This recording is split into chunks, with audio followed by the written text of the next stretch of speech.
ఓ అల్లా నాకు బర్కత్ ప్రసాదించు అని రోజు మనం దువా చేస్తూ ఉంటాం. ఈ బర్కత్ అనే పదం ఖురాన్లో అరబీ భాషలో బరకా లేదా బరకాత్ అని వాడబడింది. ఖురాన్లోని సూర అల్ అరాఫ్ సూర నంబర్ 7 ఆయత నంబర్ 96లో బరకాత్ అనే పదం వాడబడింది. అంటే దీని అర్థం శుభాలు, బ్లెస్సింగ్, ఆశీర్వాదము, గ్రోత్, ఇంక్రీజ్, సమృద్ధి అనేటటువంటి అర్థాలు ఉన్నాయి. మనలో ప్రతి విశ్వాసి, ప్రతి వ్యక్తి కూడా ఉదయం నిద్రలేవగానే నమాజ్ తర్వాత చదివే దువాలు ఏంటంటే, ఓ అల్లా నాకు మంచి ఆయుష్ని, ఆరోగ్యాన్ని, మంచి జీవితాన్ని, నా పనులలో సమృద్ధిని, బర్కత్ని ప్రసాదించు అని ప్రతిరోజు కూడా ఒక దువా అడుగుతాము. అందులో బర్కత్ ప్రసాదించు అని మనం వేడుకుంటూ ఉంటాం. ఓ అల్లా నా సంతానంలో బర్కత్ ప్రసాదించు, నా వ్యాపారంలో బర్కత్ ప్రసాదించు, నా పనులలో బర్కత్ ప్రసాదించు, నా సమయంలో బర్కత్ ప్రసాదించు. ఈ విధంగా బర్కత్ కోసం ప్రతిరోజు కూడా మనం దువా చేస్తూ ఉంటాం. కానీ ఎవరు కూడా ఇలా దువా చెయ్యరు. ఏమని? ఓ అల్లా నాకు 1,00,000 రూపాయల శాలరీ వస్తుంది, 2 లక్షల జీతం పెంచయి. ఓ అల్లా నాకు ఒక ఇల్లు ఉంది, నాకు 10 ఇల్లులు కావాలి. ఓ అల్లా నా దగ్గర ఒక వాహనం, ఒక కారు ఉంది, నాకు 10 కార్లు కావాలని ఎవరు కూడా దువా చేయరు. ప్రతి విశ్వాసి ఏమని దువా చేస్తాడంటే, ఓ అల్లా నా ఆరోగ్యంలో, నా సమయంలో, నా జీవితంలో, నా పనులలో, నా వ్యాపారంలో బరకత్ని ప్రసాదించు అని మనం కోరుకుంటూ ఉంటాము. ఈ బరకత్ అనే అంశంపై సరైన అవగాహన లేని కారణంగా చాలా మంది అపోహకు గురైపోయి ఉన్నారు. వీరి దృష్టిలో బరకత్ అంటే ఎక్కువ డబ్బులు సంపాదించడం బరకత్ అండి అని అంటారు, ఎక్కువ సంవత్సరాలు బ్రతకడం బరకత్ అంటారు, ఎక్కువ మంది సంతానం కలిగి ఉండడం బరకత్ అని అంటారు. వాస్తవంగా ఈ విషయాల్ని బరకత్గా చెప్పబడలేదు సోదరులారా. బరకత్ అంటే నీ వద్ద ఉన్న దాంట్లో నీకు మేలు కలగడాన్నే బర్కత్ అని అంటారు. ఉదాహరణకి ఒక వ్యక్తి నెలకి 1,00,000 రూపాయలు సంపాదిస్తున్నాడు. ఆ 1,00,000 రూపాయలతో అతని అవసరాలు తీరడం లేదు, పైగా ప్రతి నెల కూడా అప్పు అయిపోతుంది. దాని ద్వారా అతనికి సంతోషం కూడా లేదు. మరో వ్యక్తి ఉన్నాడు, నెలకి 50,000 రూపాయలు మాత్రమే సంపాదిస్తున్నాడు. అతని అవసరాలు తీరుతూ ఉన్నాయి, డబ్బులు కూడా మిగులుతూ ఉన్నాయి. ఆ డబ్బులతో అతడు సంతోషంగా ఉన్నాడు. అంటే 1,00,000 రూపాయలు సంపాదించిన వ్యక్తి వద్ద అక్కడ శాలరీ అయితే ఎక్కువగా ఉంది, కానీ బర్కత్ లేదు. ఇక్కడ 50,000 సంపాదిస్తున్నాడు ఒక వ్యక్తి నెలకి. ఆ వ్యక్తి సంతోషంగా ఉన్నాడు, అవసరాలు తీరుతున్నాయి, అప్పులు కూడా చేయడం లేదు. కాబట్టి ఆ 1,00,000 రూపాయల్లో బర్కత్ లేదు, ఈ 50,000లో బర్కత్ ఉంది. మరో ఉదాహరణ, ఒక వ్యక్తికి 4 సంతానం ఉన్నారు. ఆ 4 సంతానంలో ఎవరు కూడా ఆ తండ్రితో పాటు ఉండట్లేదు. కాబట్టి ఆ తండ్రి ఒంటరితనానికి గురైపోతున్నాడు. ఇంకో వ్యక్తి ఉన్నాడు, ఆ వ్యక్తికి ఒకే ఒక సంతానము, ఆ సంతానం తన తండ్రితో పాటే ఉంటున్నాడు. కాబట్టి ఆ వ్యక్తి ఒంటరితనంగా ఫీల్ అవ్వట్లేదు, చాలా సంతోషంగా ఉన్నాడు. కాబట్టి ఎక్కువ మంది పిల్లలు కలిగి ఉండడం బరకత్ కాదు. ఉన్నటువంటి పిల్లలు తల్లిదండ్రుల పట్ల విధేయత కలిగి గుణవంతులుగా ఉండడమే నిజమైనటువంటి బర్కత్. ఇక అలాగే ఒక వ్యక్తి చాలా సంవత్సరాలు బ్రతికాడు, పెద్ద ఆయుష్ కలిగి ఉన్నాడు, కానీ తన జీవితంలో ఏ మంచి పనులు కూడా చేయలేదు.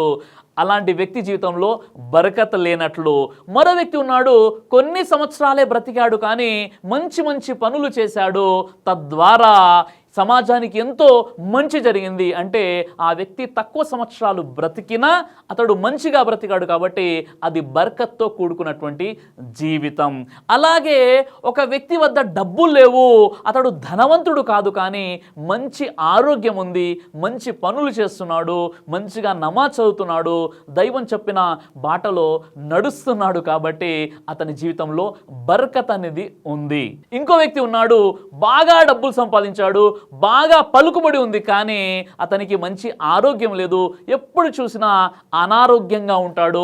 అన్ని డబ్బులు ఉన్నప్పటికీ అతడు కావాల్సింది తినాలి అనుకున్నది తినలేడు, ఎందుకంటే అతడు జబ్బుతో ఉన్నాడు. కాబట్టి అతనికి బరకత్ లేదు. కాబట్టి ఇక్కడ బరకత్ అంటే నువ్వు నెలకి 1,00,000 రూపాయలు సంపాదించడం కాదు, నువ్వు సంపాదించిన 50,000లోనైనా ఆ డబ్బులు నీ వద్ద నికరంగా ఉండడమే, సరిగ్గా ఉపయోగపడడమే నిజమైనటువంటి బరకత్. ఇక్కడ బరకత్ అంటే నువ్వు రోజు 10 రకాల వంటకాలు తినడం కాదు, తిన్న ఒక రకం వంటకమైనా అది తృప్తిగా తినడమే నిజమైనటువంటి బరకత్. కాబట్టి ఇక్కడ బరకత్ అంటే నువ్వు 100 సంవత్సరాలు బ్రతకడం కాదు, బ్రతికిన 50 సంవత్సరాలైనా నువ్వు మంచి మనిషిగా బ్రతకడం నిజమైనటువంటి బరకత్. బరకత్ అనే అరబీ పదానికి తర్జుమా శుభాలు.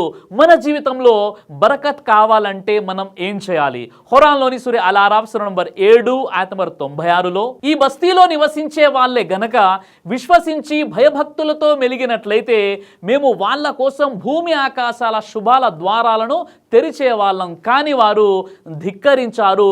వారి చెడు చేష్టలకు కారణంగా మేము వారిని గట్టిగా పట్టుకున్నాము అని స్వతహాగా దైవం తెలియచేస్తున్నాడు. అంటే ఏ వ్యక్తి అయితే దైవాన్ని విశ్వసించి దైవానికి విధేయత చూపుతూ తఖ్వాని కలిగి ఉంటాడో అలాంటి వారి కోసం బర్కత్ శుభాలను, భూమి ఆకాశాల బర్కత్ శుభాల ద్వారాలను మేము తెరిచివేస్తాము అని అల్లా తెలియచేస్తున్నాడు. అంటే ఎవరైతే విశ్వసించి భయభక్తులను కలిగి ఉంటారో అలాంటి వారి కోసం అల్లా వారికి అనుగుణంగా ఆకాశం నుండి వర్షాన్ని కురిపిస్తాడు, తద్వారా పంటలు పండుతాయి, సిరి సంపదల్లో వాళ్ళు తులతూగుతారు. ఎవరైతే దైవానికి భయపడతారో వారి కోసం బరకత్ ద్వారాలని అల్లా సుబ్హానహు వ తఆలా తెరిచివేస్తాడంటున్నాడు. సూరా ఇబ్రాహీం సూరా నంబర్ 14 ఆయత నంబర్ 7లో మీరు గనక కృతజ్ఞులుగా మెలిగినట్లయితే నేను మీకు మరింత అధికంగా ప్రసాదిస్తాను. ఒకవేళ మీరు గనక చేసిన మేలును మర్చిపోయినట్లయితే నా శిక్ష చాలా కఠినంగా ఉంటుందని అల్లా తెలియజేస్తున్నాడు. అంటే ఎవరైతే దైవానికి కృతజ్ఞత తెలియచేసుకుంటారో వారికి అధికంగా ప్రసాదిస్తానో, ఇంకా బర్కత్ అనేది వారి జీవితాల్లో ఉంటుంది. ఎవరైతే చేసిన మేలును మర్చిపోయి ధిక్కారానికి పాల్పడతారో వారికి శిక్ష కఠినంగా ఉంటుందని దైవం తెలియజేస్తున్నాడు. సూర్య నహల్ సూర నంబర్ 16 ఆయత నంబర్ 112లో అల్లాహ్ ఒక పట్టణం ఉదాహరణ ఇస్తున్నాడు. ఆ పట్టణ వాసులు ఎంతో ప్రశాంతంగా సంతృప్తిగా ఉండేవారు. నలువైపుల నుండి ఆ పట్టణానికి జీవనోపాధి లభించేది. కానీ ఎప్పుడైతే ఆ పట్టణ వాసులు అల్లాహకు అవిధేయత చూపడం మొదలు పెట్టారో అప్పుడు వారి యొక్క స్వయంకృత అపరాధం కారణంగా అల్లా వారికి ఆకలి రుచి మరియు భయాందోళన రుచి ఏంటో చూపించాడు. ఈ పట్టణానికి సంబంధించినటువంటి ఉదాహరణ ఏదైతే ఉందో అది మక్కా పట్టణానికి సంబంధించినటువంటి విషయం. సహీహ్ బుఖారీ హదీస్ నంబర్ 4821లో ప్రవక్త ముహమ్మద్ సల్లల్లాహు అలైహి వసల్లం వారు ఈ విధంగా చెప్పించారు, ఓ అల్లా ముజర్ తెగను గట్టిగా పట్టుకో, అలాగే యూసుఫ్ అలైహిస్సలాం వారి కాలంలో ఈజిప్ట్లో ఏర్పడినటువంటి దుర్భిక్ష కరువు ఏదైతే ఉందో అలాంటి కరువునే వీరి కూడా ప్రసాదించు అని ప్రవక్త ముహమ్మద్ సల్లల్లాహు అలైహి వసల్లం వారు శపించారు. ఎందుకంటే మక్కా మరియు దాని పరిసర ప్రాంతాల్లో ఉండేటటువంటి వ్యక్తులు అల్లా యొక్క మేళ్లను, అల్లా యొక్క అనుగ్రహాలను మర్చిపోయి దైవ ధిక్కారులుగా ఎప్పుడైతే మారిపోయారో అప్పుడు ప్రవక్త ముహమ్మద్ సల్లల్లాహు అలైహి వసల్లం వారు ఈ విధంగా బద్దువా చేశారు. ఆ మక్కాలో పూర్తిగా కరువు ఏర్పడిపోయింది. అప్పుడు మహాప్రవక్త ముహమ్మద్ సల్లల్లాహు అలైహి వసల్లం వారు హిజ్రత్ చేసి మదీనా వెళ్ళినప్పుడు జరిగినటువంటి సందర్భం ఇది. అప్పుడు ఎలాంటి పరిస్థితులు ఏర్పడ్డాయంటే వారికి తినడానికి ఎలాంటి ఆహార పదార్థాలు లేవు. చివరికి ఆకులు అలమలు తినేటటువంటి పరిస్థితి ఏర్పడి చాలా దుర్భరమైనటువంటి పరిస్థితి ఏర్పడి చివరికి ప్రవక్త ముహమ్మద్ సల్లల్లాహు అలైహి వసల్లం వారిని దువా చెయ్యండి అని ఆ మక్కా విశ్వాసులు వేడుకున్నారు. అంతగా కరువు ఏర్పడింది. ఈ విషయాన్ని అల్లాహ్ సుబ్హానహు వ తఆలా ప్రస్తావిస్తున్నాడు. ఎప్పుడైతే మీరు మేళ్ళు మర్చిపోతారో, దైవానికి మీరు కృతజ్ఞత చూపకుండా కృతజ్ఞులైపోతారో అప్పుడు మీ జీవితాల నుండి బర్కత్ అనేది పూర్తిగా వెళ్ళిపోతుందని ఈ వాక్యంలో అల్లాహ్ సుబ్హానహు వ తఆలా తెలియజేస్తున్నాడు. ఉదయం ఫజర్ నమాజ్ తర్వాత చేసేటటువంటి వ్యాపార లావాదేవీల్లో ఎంతో బర్కత్ శుభాలు ఉంటాయని ప్రవక్త ముహమ్మద్ సల్లల్లాహు అలైహి వసల్లం వారు తెలియజేశారు. అబూ దావుద్ హదీస్ నంబర్ 2606లో ప్రవక్త వారు ఈ విధంగా దువా చేశారు, ఓ అల్లాహ్ ఉదయం ప్రారంభ సమయంలో చేసేటటువంటి వ్యాపారంలో నా ఉమ్మత్కి బర్కత్ని ప్రసాదించు అని ప్రవక్త ముహమ్మద్ సల్లల్లాహు అలైహి వసల్లం వారు దువా చేశారు. మరియు ప్రవక్త వారు తన సైనిక దళాన్ని ఎప్పుడు కూడా ఫజర్ తర్వాతే పంపేవారు. ఈ విధంగా ఫజర్లో ఎంతో బర్కత్ ఉంది.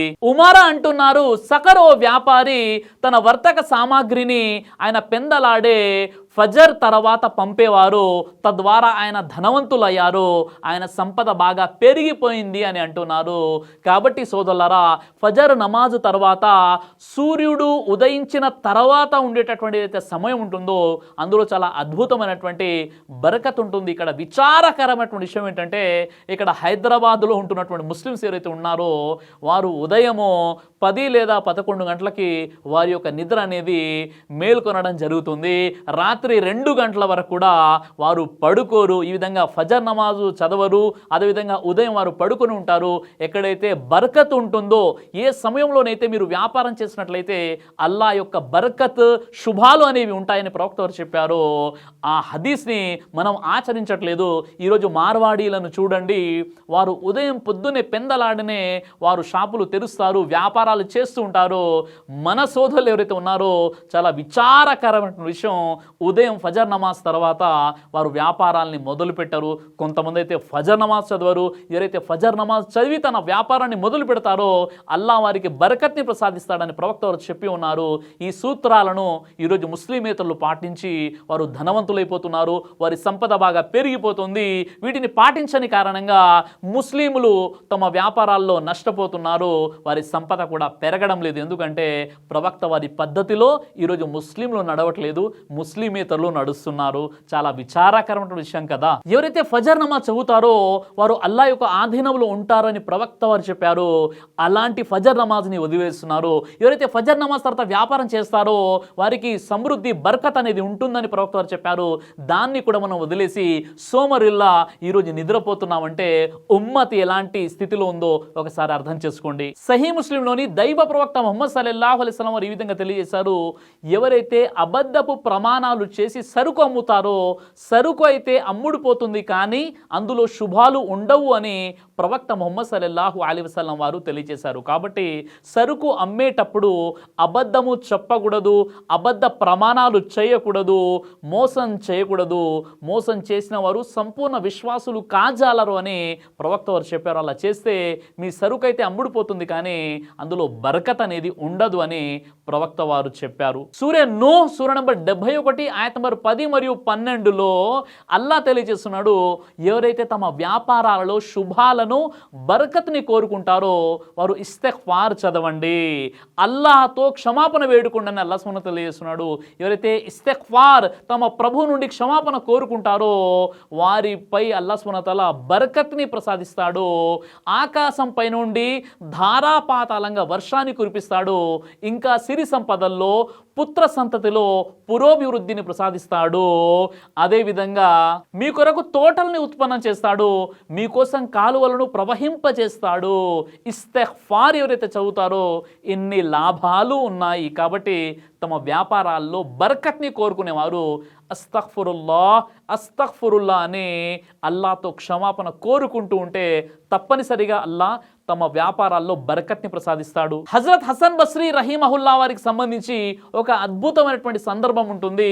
ఆయన వద్దకు ఒక వ్యక్తి వచ్చి కరువు కటాక్షాలకు సంబంధించి ఫిర్యాదు చేస్తారు. అప్పుడు ఇమాం హసన్ బస్రీ అంటారు, నువ్వు ఇస్తిగ్ఫార్ చదువు, అల్లాతో క్షమాపణ కోరుకో అంటారు. ఆ తర్వాత మరో వ్యక్తి వచ్చేసి తన దారిద్ర్యం గురించి ఫిర్యాదు చేస్తారు.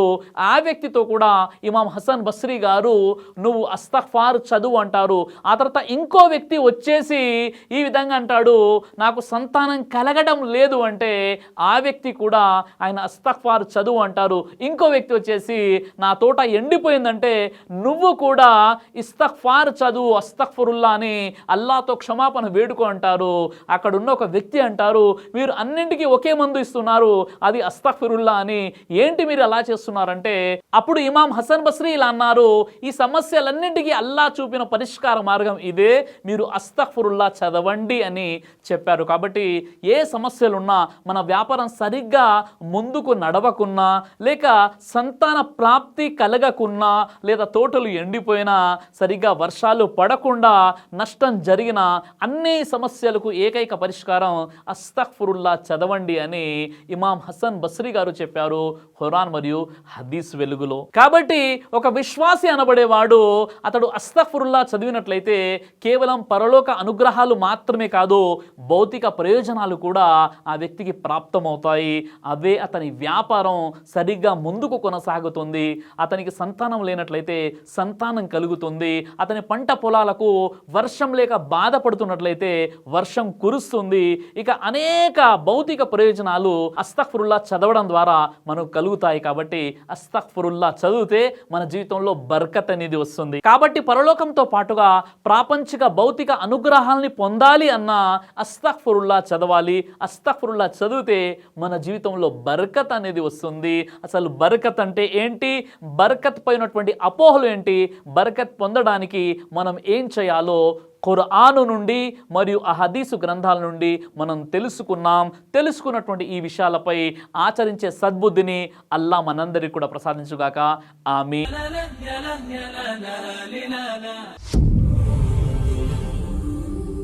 బ్రదర్ సిరాజ్ అని యూట్యూబ్ ఛానల్ని మీరు సబ్స్క్రైబ్ చేసినట్లయితే ఇన్షాల్లా దేవచిత్తం అయితే మీకు వీడియోస్ వస్తుంటాయి. అదేవిధంగా బ్రదర్ సిరాజ్ అనేటటువంటి ఫేస్బుక్ని కూడా లైక్ చేయడం వల్ల మీకు వీడియోస్ వస్తుంటాయి.